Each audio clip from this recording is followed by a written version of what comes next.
Pagi hari 30 September. Peristiwa penculikan para jenderal di tahun 1965 membuat konstelasi politik di tanah air tak menentu. Saling curiga terjadi, terutama di tubuh militer. Salim Said dalam bukunya Dari Gestapo ke Reformasi, serangkaian kesaksian yang terbit di tahun 2013 melukiskan dengan runut kesaksiannya saat gejolak pasca penculikan mulai menyeruak ke permukaan. Salim Said berkisah bahwa ketika Gestapo terjadi, ia adalah mahasiswa Fakultas Psikologi UI yang juga menjalani profesi sebagai reporter pemula di koran angkatan bersenjata. Bosnya di koran itu adalah Brigjen Sugandi, yang tak lain adalah mantan ajudan Presiden Soekarno. Hari itu, dengan bersepeda ia datang ke kampusnya di Salemba. Belum juga turun dari sepeda, seorang temannya berteriak memberitahu ayah dari adik kelasnya, Ruli, diculik. Ruli sendiri tak lain adalah putri dari Letnan Jenderal Ahmad Yani, seorang jenderal korban penculikan. Sehari menjelang penculikan, tepatnya 30 September 1965, Salim sempat bertemu dengan bosnya, Brigjen Sugandi, di kantornya di Merdeka Barat, yang sekarang menjadi kantor Kementerian Pertahanan. Sugandi sempat bercerita bahwa pagi itu, dia sempat menemui Presiden Soekarno di Istana Merdeka. Sugandi coba meyakinkan bahwa isu tentang Dewan Jenderal itu tidak benar. Sugandi juga mengaku ia sempat meyakinkan Soekarno bahwa TNI Angkatan Darat di bawah Jenderal Yani tetap loyal pada Presiden. Tidak hanya itu, Sugandi juga mengatakan Aidit tengah berencana merebut kekuasaan atau kudeta. Alih-alih percaya, Soekarno justru marah mendengar itu. "Gandhi, kau tahu apa? Kau sudah dicekoki Nasution," kata Soekarno dengan suara keras membentak Sugandi. Seperti yang dikutip Salim Said dalam bukunya, Soekarno juga mengusir Sugandi untuk keluar dari ruangannya. Salim juga mengungkapkan sebelum bertemu Soekarno, Sugandi juga ternyata sempat menghadap Jenderal Ahmad Yani. Sugandi juga menyampaikan informasi tentang gelagat PKI yang ia nilai tengah berencana melakukan kudeta.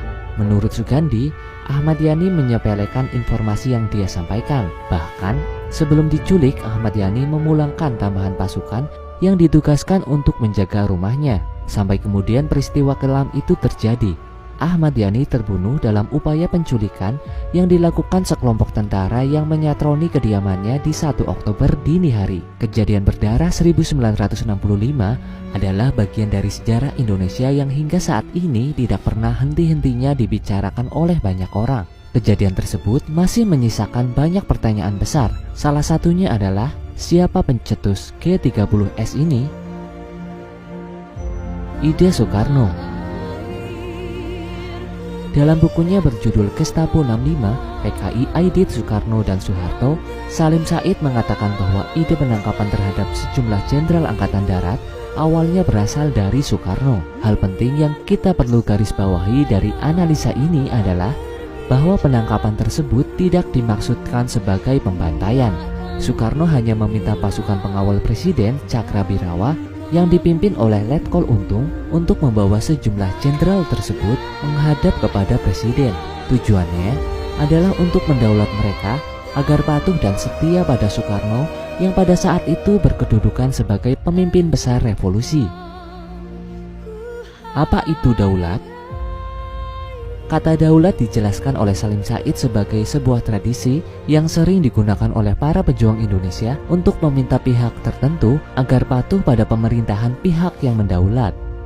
Prosesi daulat tersebut diterjemahkan dalam bentuk penculikan.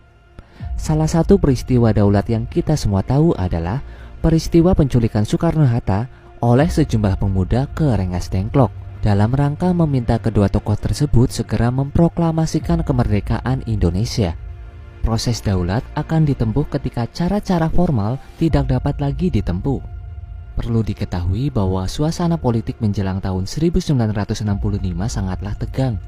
Ketegangan politik tersebut tidak hanya terjadi di Indonesia saja, namun juga di tingkat regional bahkan internasional.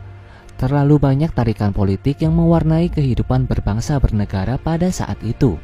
Salah satu ketegangan yang memuncak tersebut adalah antara PKI, TNI, khususnya Angkatan Darat, pihak anti-komunis, dan Soekarno sendiri sebagai pemimpin besar revolusi, panglima tertinggi ABRI sekaligus pencetus doktrin Nasakom. Saat itu dunia sedang berada dalam ketegangan perang dingin antara paham komunis dan kapitalis liberalis. Jika CS sekalian membaca berbagai analisa hubungan internasional dan dokumen-dokumen badan intelijen yang sudah dibuka untuk umum, maka kalian akan paham betapa sensitifnya isu tersebut pada saat itu. Persaingan antara paham komunis dan kapitalis di dunia pada era tersebut adalah nyata dan menyatu ke seluruh sendi-sendi kehidupan. Dengan latar belakang seperti itu, Presiden Soekarno ingin tampil menyatukan dunia dengan doktrin Nasakom milik beliau. Ternyata bukan hal yang mudah untuk mewujudkan semua itu. Di Indonesia sendiri pada saat itu terjadi gesekan yang sangat hebat antara kaum komunis dan anti-komunis. Akibat dari gesekan ini mempengaruhi pandangan Soekarno terhadap para petinggi angkatan darat yang terkenal anti-komunis. Pandangan tidak bersahabat para petinggi angkatan darat terhadap PKI tentunya akan menghalangi cita-cita Nasakom Soekarno. Banyak pihak pada saat itu tidak suka dengan kedekatan Soekarno terhadap PKI. Adapun tujuan Soekarno merangkul PKI adalah untuk mengimbangi tekanan angkatan darat dan tentunya memuluskan doktrin Nasakom. Dalam situasi seperti inilah, Presiden Soekarno akhirnya berniat untuk mengganti posisi sejumlah petinggi angkatan darat yang dianggap tidak loyal terhadap dirinya dengan cara daulat. Sayangnya rencana tersebut bocor kepada pihak ketiga, salah satunya adalah pihak PKI. Rencana daulat tersebut dibentengi oleh sejumlah pihak. Dengan demikian, karena satu dan lain hal, proses daulat yang semula direncanakan berlangsung lancar, malah berubah menjadi peristiwa pembantaian jenderal-jenderal Angkatan Darat pada tanggal 30 September 1965. Gagal daulat malah membantai. Ada beberapa penyebab mengapa proses daulat yang harusnya hanya menculik, tapi malah berubah menjadi peristiwa pembantaian. Salah satunya, pembunuhan terhadap sejumlah jenderal di rumahnya masing-masing, yang terjadi karena kepanikan prajurit di lapangan mengingat adanya perlawanan oleh sejumlah jenderal yang akan diculik. Pembunuhan memang tak terhindarkan, karena persiapan penculikan tidak dilakukan dengan perencanaan yang teliti dan seksama. Ditambah lagi, para pasukan yang ditugaskan untuk menculik bukan merupakan pasukan-pasukan yang terampil dan berpengalaman. Adanya dugaan bahwa pasukan ini bukan pasukan yang terampil dibuktikan dengan adanya laporan bahwa truk-truk yang membawa pasukan ini sempat kesasar menyusuri jalan Jakarta yang kosong di dini hari. Dugaan ini diperkuat dengan terbunuhnya Pierre Tendean di rumah Nasution, karena pasukan ini sendiri tidak mengenal wajah Nasution. Dalam keremangan malam, mereka malah mengira Pierre Tendean adalah Nasution. Jelas terbukti bahwa pasukan ini adalah pasukan yang ecek-ecek, sehingga mengakibatkan rencana daulat malah berubah menjadi pembantaian.